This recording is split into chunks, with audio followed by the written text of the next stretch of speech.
Jock started working on the Arlesdale Railway not too long ago, and yet he had already proved himself that he's a hard worker and really reliable. He even worked twice as hard when the holiday seasons arrived. He was even stronger than the other engines on the railway. Most of the time, the passengers would always be excited to see Jock, and some of them wanted a ride from him on purpose.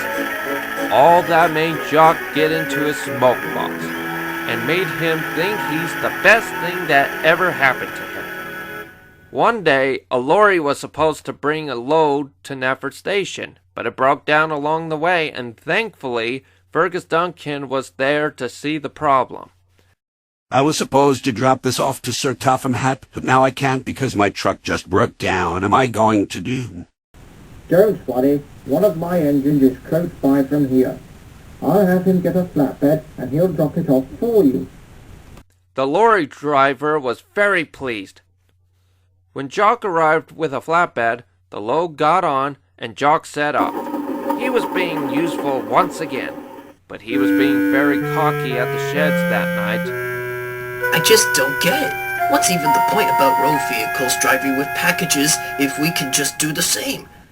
I think they should just let useful engines like me do that type of job instead of trucks like those. The other engines were very annoyed with him. They were trying to figure out how to get his head out of his boiler and understand the reality of their railway. The next day, Mike was asked to take a train of passengers on a journey. He's not a fan of taking passengers, but he wants to show that he too can be a really useful engine. But then came trouble. He saw Jock backing down towards him and was being coupled up with each other. Wait, what is this? I can pull these coaches just fine. I don't need help. Sorry, Mike, but the small controller has asked me to help you pull this train. Plus, the party on this train has come to see me the most, so I happily said that I can help. Oh, really? Then you better not have me pushing you while I'm pulling this train at the same time.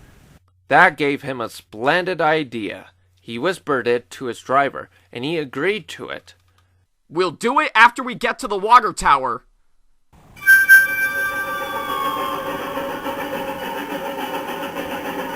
Everything was going smoothly like clockwork. There wasn't any trouble during their journey. But when they got to the water tower, Mike started his plan. Mike cut off steam and let Jock do the job. Jock was going a bit slower now. He didn't know that he was pulling both Mike and the heavy train at the same time. Mike was enjoying the sight of seeing him struggle. He thought it would show him how hard a really useful engine works. But then Jock's driver looked back to see what was going on, and he saw the situation and told him about it.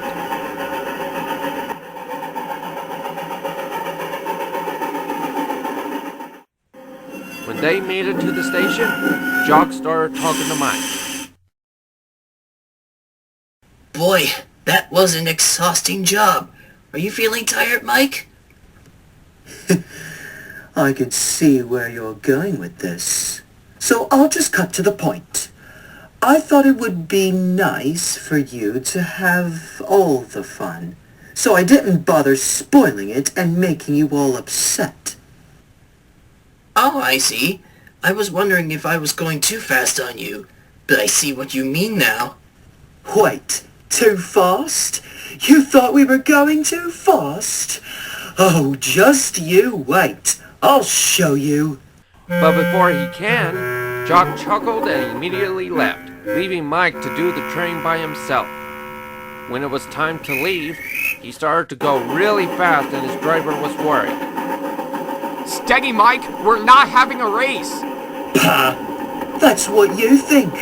But I want to show how fast I can really be. When he came back to the water tower, his driver tried to let the water down his boiler, but it wouldn't work. Something was wrong with his boiler. The injector had failed. Oh dear, please give me water. I feel like I'm gonna burst. Sorry, but your injector has failed. I'll just call for help. After his driver finished talking on the radio, he told Mike what would happen. Jock is the only engine available to help. We'll just have to deal with it. Mike was shocked. He didn't like hearing that, but there was no other choice. So when Jock arrived, he was coupled onto the other side of the train and set off. He was taking the passengers to the big station, while Mike was sent to the sheds to be fixed. He was fixed when all the other engines arrived. He felt much better and apologized to Jock. I'm sorry, Jock, for making you do all the work. And thanks for taking the passengers for the rest of the ride, along with taking me back to the sheds. That's alright, Mike. Besides, while I was taking the passengers to the station, I realized how silly I was for going over my boiler and thinking I was the best engine on this railway. If I wasn't like that earlier today, then your injector wouldn't have failed. So I think we both learned a lesson today. I agree. It's not about being the best or teasing others. It's about teamwork and being really useful. The other engines were happy to know that everything was going well now, and Jock felt very happy that he's now part of the Arlesdale Railway.